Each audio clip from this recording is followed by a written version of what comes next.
everybody, I'm Beebs Kelley. Welcome back to another video. I have a little bonus video for you today. We have to chat because just mere days after I was so pleasantly surprised that the Meg did not look a complete and utter foolish mess, she ruined her momentum. It's gone out the window by wearing this shorts, meat boobs outfit, urkling about California. And what's worse, she and Harry are playing media games again, trying to steal some shine off of King Charles's birthday. How petty can you be? She was out doing her urkel thing in these big, huge, giant shorts several days before the King's birthday, and then they released the pictures on the King's birthday. I think it's People magazine, so like maybe they should be notified that it's not being received well to have People magazine participating in this really petty media war that the Meg and Harry have going on in their own minds. Like literally no one else cares except for them. And it's clear at this point, and it's getting sad. It's rude. I feel bad for King Charles because he seems kind and sensitive. He seems like a nice human being. No matter what drama went on, he's still Prince Harry's dad. And I don't understand why you would want or would allow your spouse to do something petty like that on someone else's birthday, like on your parents' birthday. Like even if you're mad at them, even if you're pissed and you don't like them and you never want to talk to them again, still, why bother to specifically release stuff on the exact same day? You would think you'd want to avoid looking petty like that. Like you would purposefully avoid posting stuff on the same day as other people have events in this sort of a scenario, right? You've got two groups who, you know, are in the media quite a bit. We could just put it that way. We have the royal family doing real stuff, important stuff, and doing good jobs. And then we have Harry and Meghan just fighting and clawing their way into the news at every opportunity they can get. But regardless, you would think that somebody who left the family would not want to be seen as a petty brat posting, competing, but not really, like it doesn't really compete, but trying to compete with your dad's birthday or your father-in-law's birthday. Like how juvenile. It comes across really weird. It comes across narcissistic and obsessive. And this is how narcissistic inclined people tend to work, though. They're completely petty and they think it's right. They'll do super duper petty stuff and feel completely justified in it. They'll even hype each other up about it or expect people to cheer them on while they're doing it because they just can't see how it comes across to others or how it might be taken. And that's why I say it's so strange, because from a PR perspective, you would really want to avoid drawing any comparisons or parallels to the royal family if you were Harry and Meghan. If you really wanted to lead a peaceful life, you would be doing things peacefully. You would not be doing stuff like this that stirs up drama or extra headlines. So it's really clear that Harry and Meghan are engaged in this one-sided media war with the royal family.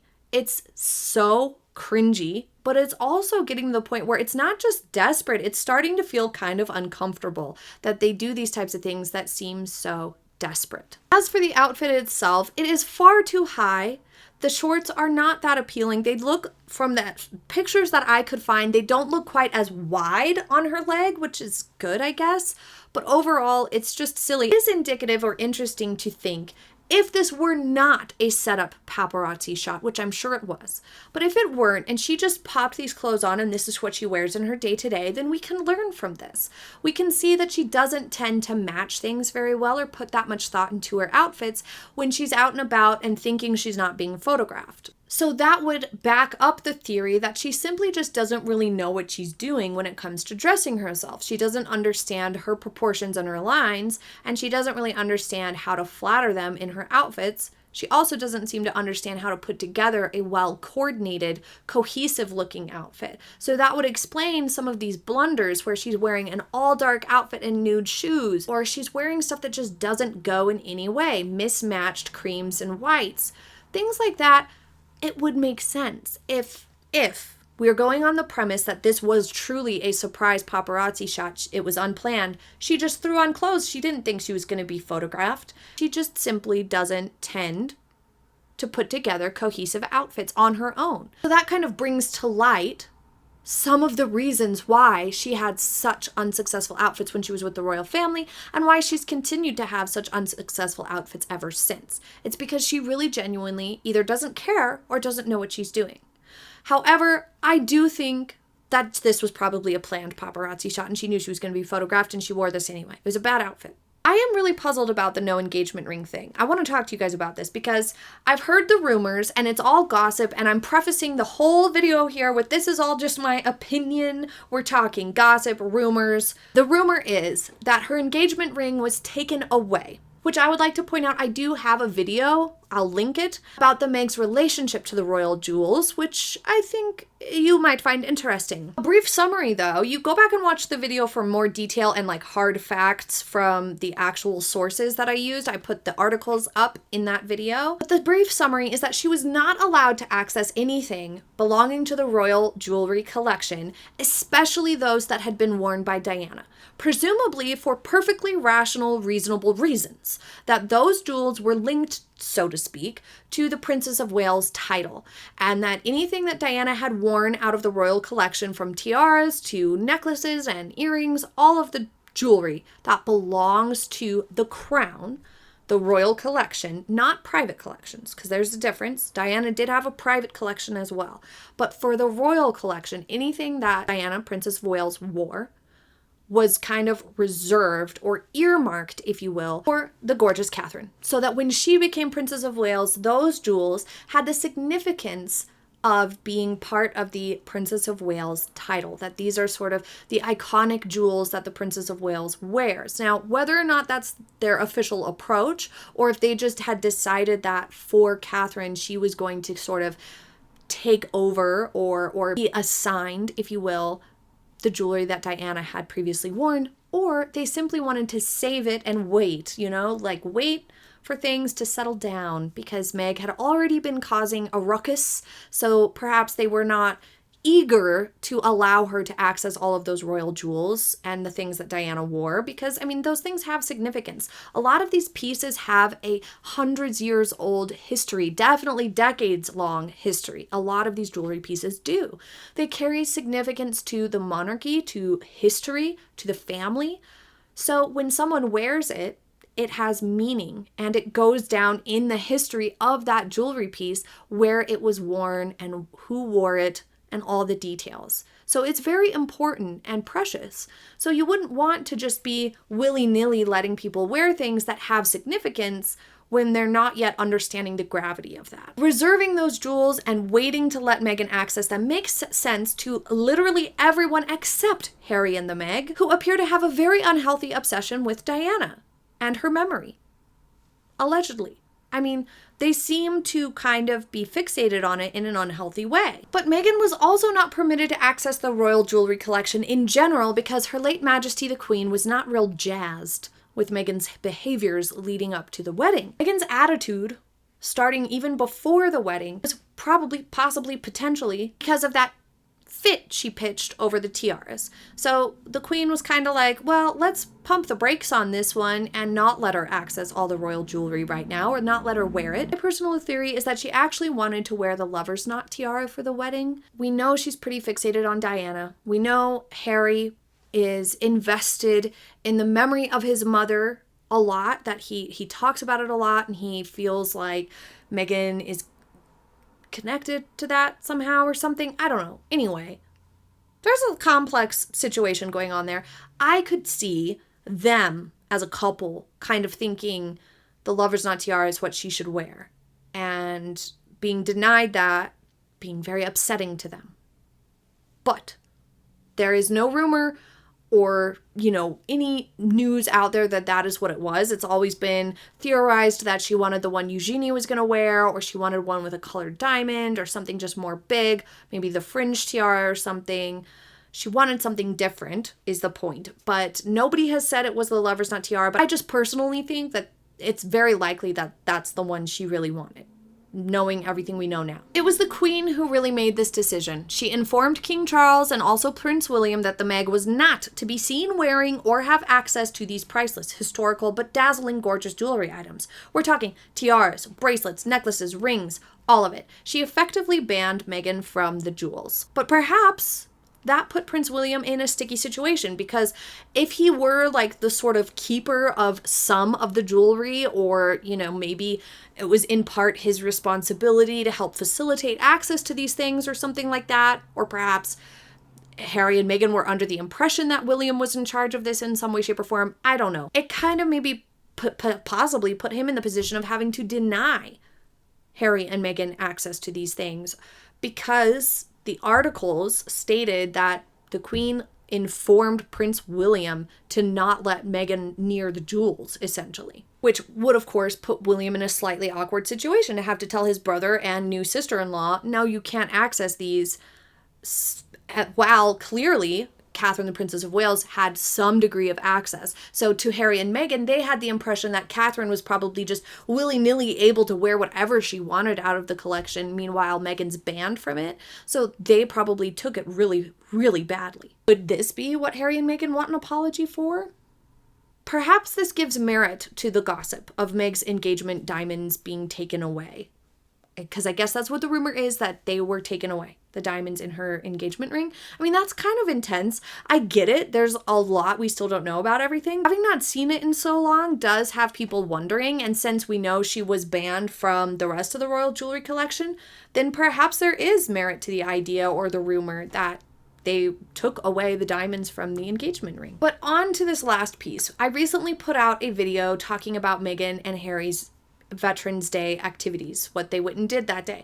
And there was a huge etiquette fail during this outing. At the time of filming the video, I had not seen this or heard about it, but apparently while the man was giving a speech about opening this facility, Meghan trotted off to greet her bodyguard's daughter in the crowd in the middle of somebody giving a speech. How absurdly rude. I can't even. Like, you have to be outside your mind to do something like that. I can't even fathom it. To even just get up if you're in the audience while someone else is giving a speech is extremely rude. I mean, like, the only time to do it would be if you're about to puke or you need to cough. You have one of those, like, scratches in your throat where you're going to be coughing for like 5 minutes and you're going to cry because your throat's all dry. You know what I'm talking about. Or you're going to like sneeze a bunch of times or something like that. Like, okay, leave the room. Or, you know, your baby's starting to fuss. Leave the room. Fine. During a speech. But for literally no other reason should you ever get up or move around while someone is giving a speech. How disrespectful.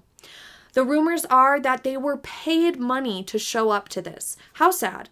These millionaires, multimillionaires, could have at least done it for free or volunteered instead of taking money to do this. The other rumor going around is that WME pulled some strings or made a big donation and said, we're going to send a couple of big name celebrities. Perhaps the people didn't even know who it was that was going to show up at Camp Pendleton and this Navy SEAL training facility. Perhaps they didn't even know who it was going to be. WME was just like, we'd like to make a donation and have someone come out and join you, get some pictures for this opening ceremony. In which case, it would have been too late for anybody to do anything about it. When it comes to Meghan Markle and the faces that she was making, the comments were that she looked manic, that she looked just over the top, super duper fake. The problem here is that she is acting. In my opinion, she is acting.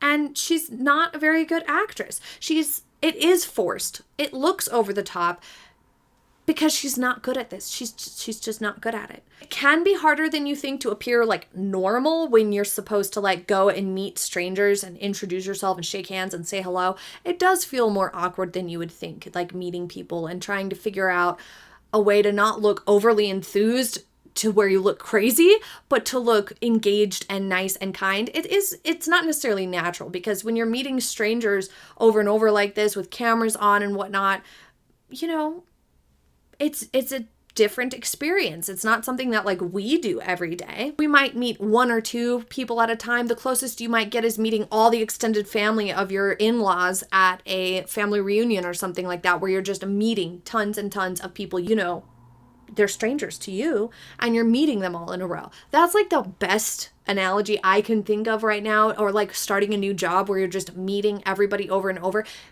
It is a bit of a weird experience at times, and it is difficult to not feel a little bit strange while doing it. So it's the same sort of a thing here. You can't compare Catherine, the Princess of Wales, to this situation, to the Meg, because she's just so good at things. She's perfect. She's done a really, really great job. And she's in a different league. But think about celebrities, actors.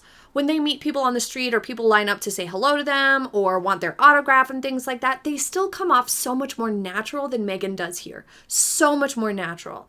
I mean, it's just this flow that they go, they say hello, they sign some things, they shake some hands, they take some selfies.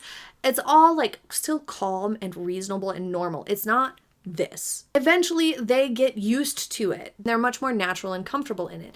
The Meg and Harry still aren't natural or comfortable with it because, you know, honestly, she's probably too stuck in her head trying to act out what she thinks she should do or what she thinks people expect or what would look the best in that moment. That's something that people who are high in narcissism tend to do. They get very, very stuck in, how is this looking to everyone else? Let's try to make this look the way I want it to look. Meg is just not quite able to get out of her head and approach this with a more calm and genuine approach, the way we see Catherine or many celebrities kind of settle into the ability to do that.